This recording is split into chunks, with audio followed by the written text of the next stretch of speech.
Do you enjoy home canning but sometimes struggle how to use what you can in your everyday cooking? Are you looking for new and exciting ways to use your jams, jellies, preserves, and meats that you have home canned instead of just slathering them on toast or making a stew? Well, if so, you are in luck because I'm going to introduce you to 3 cookbooks that incorporate loads and loads of recipes on how you can use your home canned goods in everyday cooking and meal preparation. These cookbooks have inspired me to get creative in my home cooking. Oh yeah, and I need to tell you about a special collaboration and giveaway coming up. Hi, welcome to my Canning and Emergency Preparedness channel. My name is Potpourri and I am passionate about home canning and preparing for life's emergencies. So if you are too, please click on that subscribe button and the bell icon so you don't miss a single video. And thumbs up if you like this video. There's 3 different cookbooks I'm featuring. This one, and I don't have another hand, so this one. All 3 of these are great, and I'm going to go into the cookbook a bit, tell you a little bit about it, and show you some of the fantastic recipes. Oh, but before I do, let me tell you about that exciting giveaway and collaboration. It's called Make It March, another brainstorm of Lisa at Sutton Stays. And channels are going to be producing a video and posting it so that every day in March you get another recipe or idea how to use your home canned goods. Pretty neat collaboration, and I'm going to be on it every Monday. But there's also a giveaway. Lisa's giving away another Presto canner. So for those of you that don't have a canner and want to start pressure canning, make sure you're part of this collab. And 4 Jars again is sponsoring us and giving away 2 gift baskets. One with a $100 Visa card in it and another one with a $50 Visa card in it. So make sure you watch every single video and make it March and comment because you might have the chance to win one of those fantastic prizes. Now, on with the video. The first book I'm going to talk about here is Food in Jars. And it is not this one. This one is Food in Jars, Preserving Small Batches Year-Round. It is by Marissa McLennan.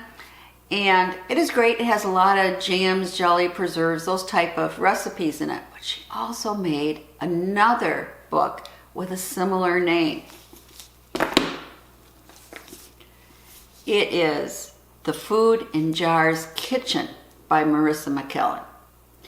But this is different from that other book I showed you because this is a cookbook that uses different jams, jellies, meats that you've home canned in recipes. It's packed full of recipes. It says it's 140 ways to cook, bake, plate, and share your homemade pantry.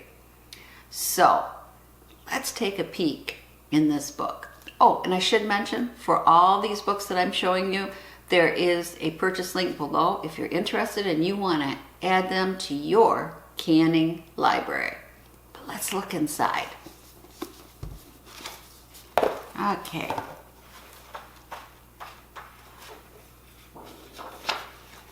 Ooh, this one sounded so good. Tomato cheddar scones. This recipe uses tomato jam, and there is a recipe at the back here so you can make tomato jam for your canning pantry. But it sounds so good to be with a hearty soup, especially on a chilly night. So think about making tomato cheddar scones. Okay, let's see our next one here.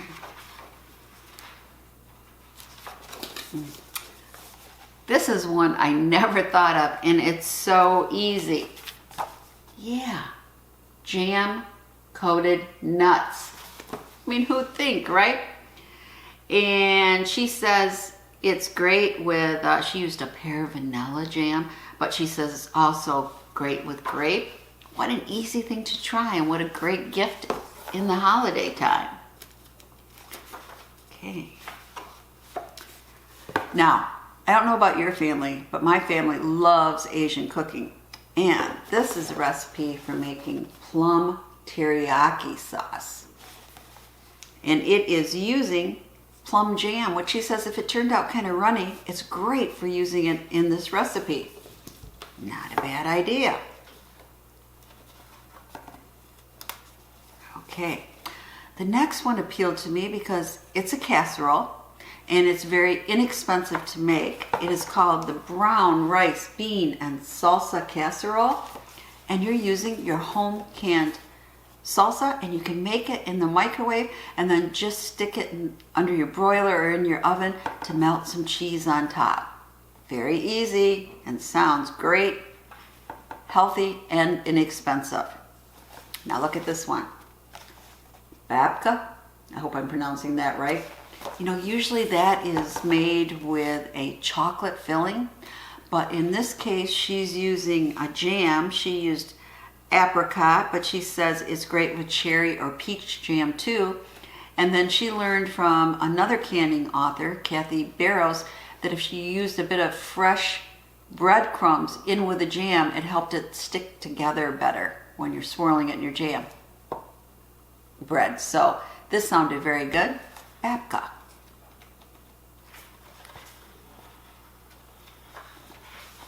Now, my youngest son loves pumpkin, anything with pumpkin in it. And this is pumpkin cheesecake bars. And it uses pumpkin butter. So I think I better make some pumpkin butter so he'll be happy, and I'll make this recipe for him.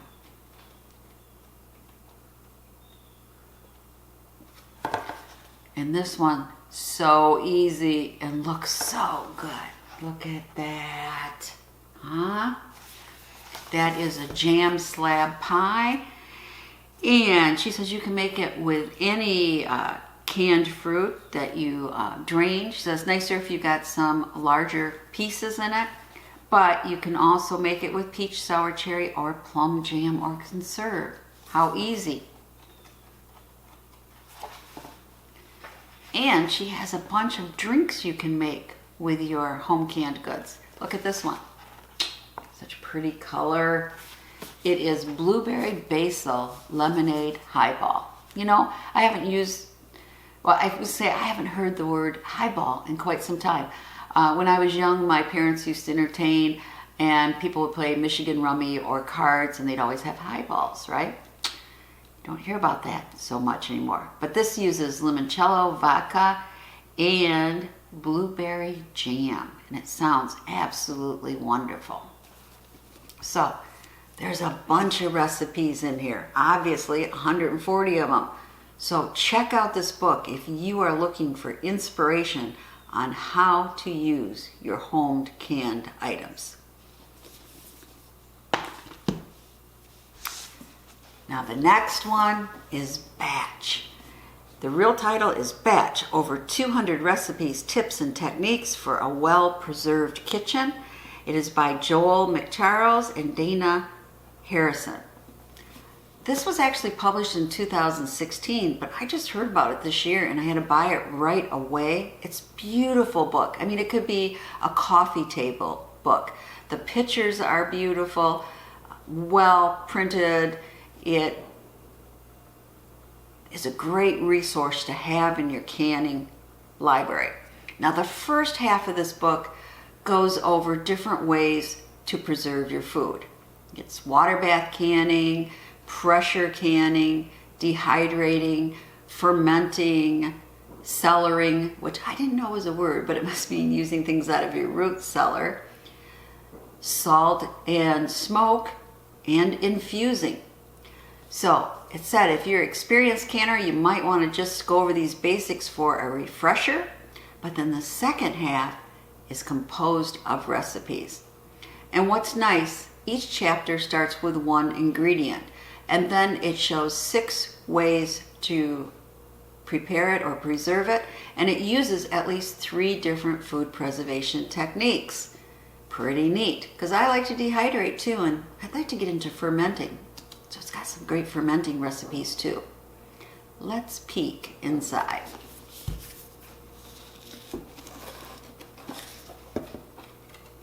Oh, first I gotta show you something here.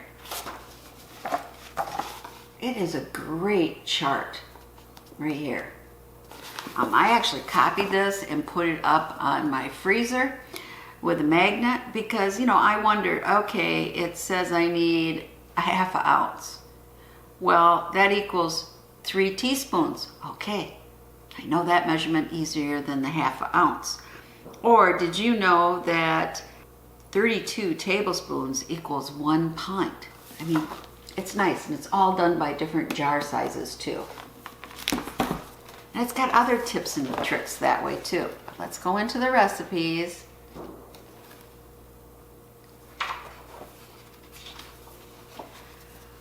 Okay, this gives you kind of an example. This is in apples. And yep, you got a recipe for making home canned applesauce, but then also for making apple scrap vinegar. And it goes into homemade pectin, dried apple slices, shriveled apple skins, and doesn't this sound fantastic? Look at that recipe. It is chicken stuffed with apples, walnuts, and cheddar. I gotta try this one. It sounds so good. And you are using your home canned applesauce, which just about all of us can, I think.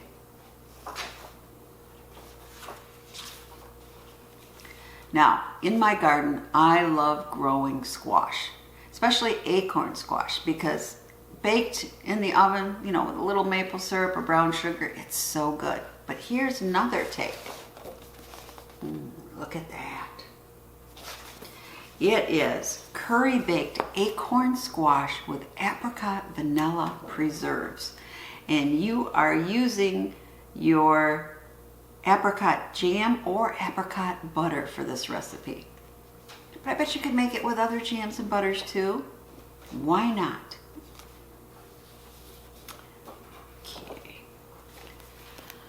We also like eating a lot of salmon here, especially on the grill. So look at this. It is barbecue salmon with blueberry ginger sauce. And I love blueberry and I love ginger, so I know I would like this. So you are using your blueberry maple jam to make it. And I actually had that down in my pantry.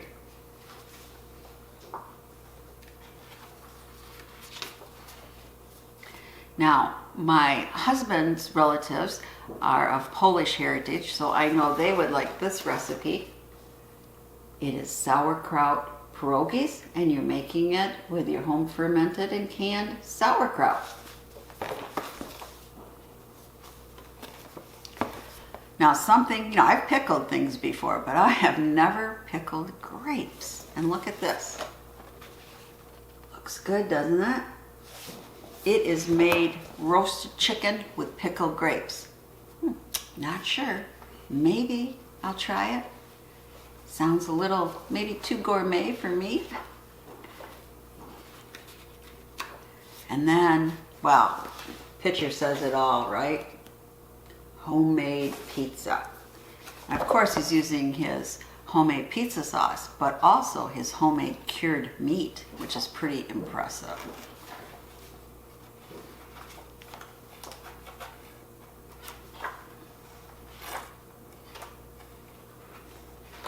Sometimes these pages aren't the easiest to separate.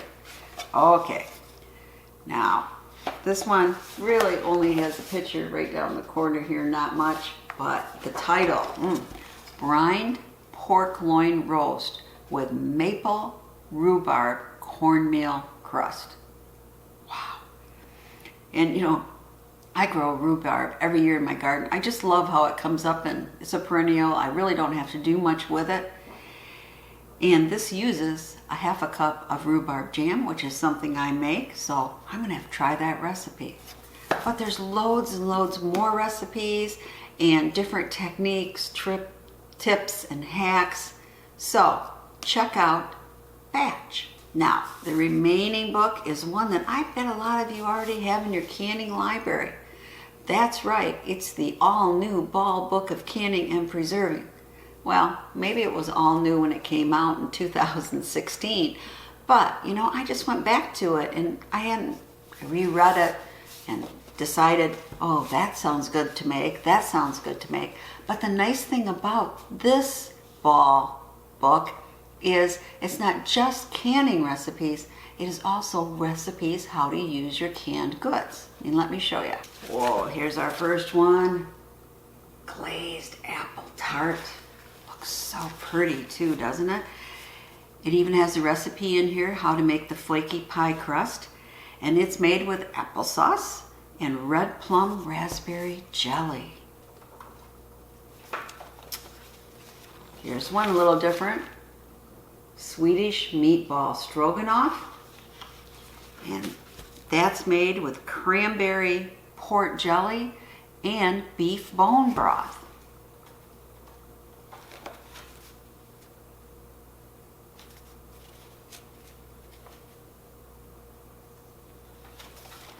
And these look so cute.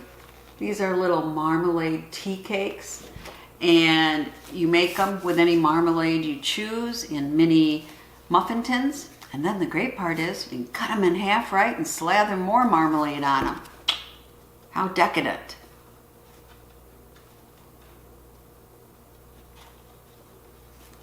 Now, I have done this before and it is fantastic. If you have too many strawberries, think about making a strawberry syrup. Yes, and strawberry daiquiris. It's so good, more fresh tasting, I think. So, if you like daiquiris, I encourage you to make a strawberry syrup.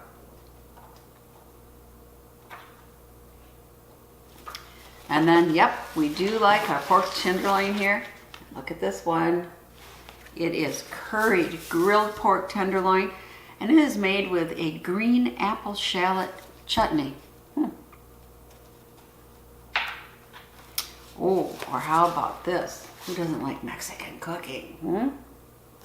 It is enchiladas Suzas. Sorry if I mispronounce. And it is made with roasted salsa verde. Sounds so good.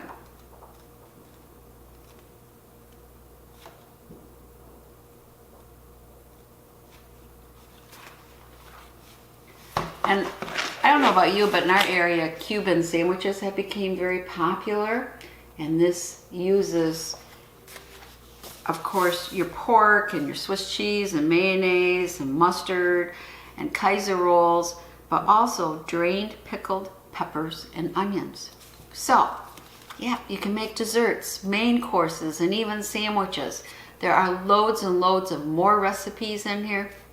And I like that in the little sidebar, it may give you a hint of what to do. For instance, it might say, if you've made a lemon curd or marmalade, add a teaspoon of it to cold seltzer water and you'll have bubbling lemonade. It gives you little hints like that on many, many of the pages. So if it's been a while since you've been back and looked at your all new Ball Book of Canning and Preserving, check it out again, because I think you'll find a lot of interesting recipes. Now, as you can see, I have used it a lot and it actually came apart here. So I urge you, check out all 3 of these books. The purchase links are down below. If you are interested and excited to start exploring new ways to use your home canned goods that are filling up your pantry shelves. And remember, be sure to watch all those Make It March videos and comment on each one so you have a chance to win one of those fantastic giveaway gifts. And if you'd like some more quick ideas on how to use your jam, jelly, and preserves, check out this video and comment below if you have a great cookbook that lists a lot of recipes on using your home canned goods. Happy canning!